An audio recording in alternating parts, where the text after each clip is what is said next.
Hello students, welcome to in 5 minutes. We'll start with next topic in conformal mapping, that is fixed points of bilinear transformation. We completed two sums of bilinear transformation and further we need to find fixed point of bilinear transformation. Now what is exactly fixed point? The points which coincide with that transforms under the bilinear transformation are called as fixed points. That means, let's say I consider a bilinear transformation where W is equal to AZ plus B divided by CZ plus D. Now, whenever you want to find a fixed points are nothing but what I said, the points which coincide with their transforms. For finding a fixed point, what you need to do, you need to substitute W is equal to Z. When you substitute W is equal to Z, what exactly you get? You get as Z is equal to AZ plus B divided by CZ plus D, which changes to solves CZ square plus DZ is equal to AZ plus B.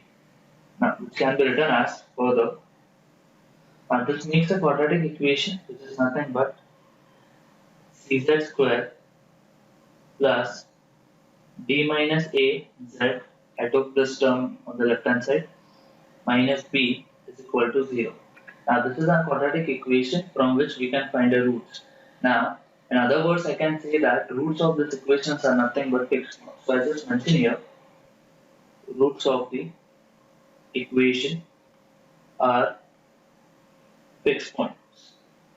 Now, now from this you can find roots. Now finding roots is nothing but we need to use a formula that is minus b plus minus under root of b square minus 4ac divided by 12, which is a general formula for finding the roots.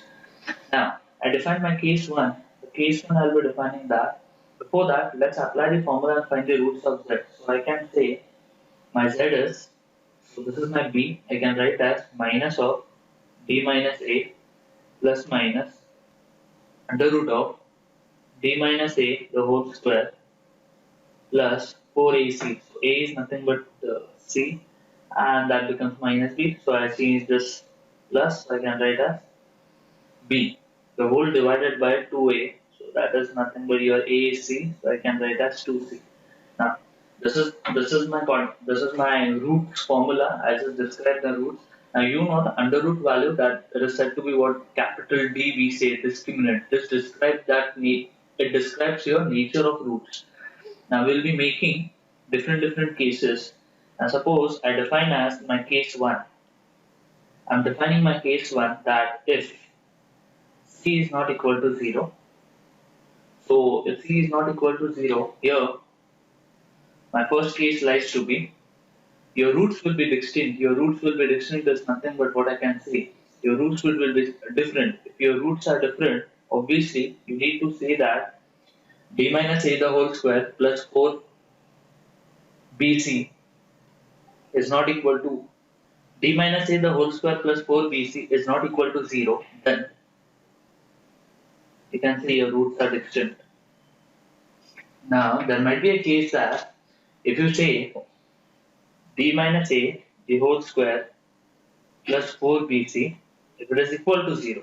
If this is equal to 0, that means I'll be getting z is equal to minus of d minus a divided by 2c, which is nothing but which we can say as, so if d minus a the whole square plus 4bc is equal to 0, so I'll be getting z as minus of d minus a divided by 2c.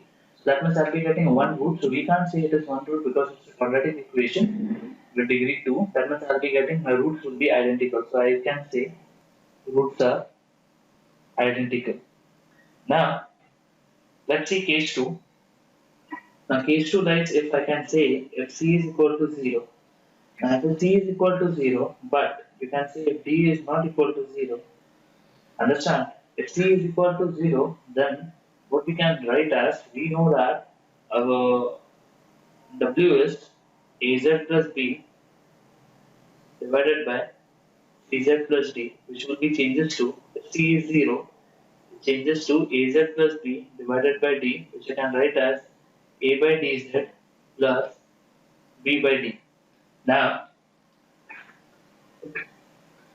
if suppose z is infinity, then obviously we can say that w will be infinity. So, in this case, it's not a quadratic equation.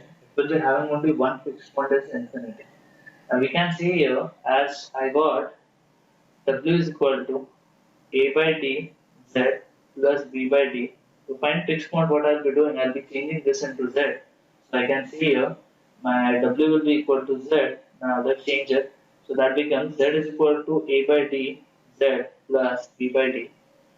Now which I can write as that is nothing but A minus D Z plus B, and that is equal to 0. So I can get only one root, which we can say as Z I'll be getting as minus of B divided by A minus D.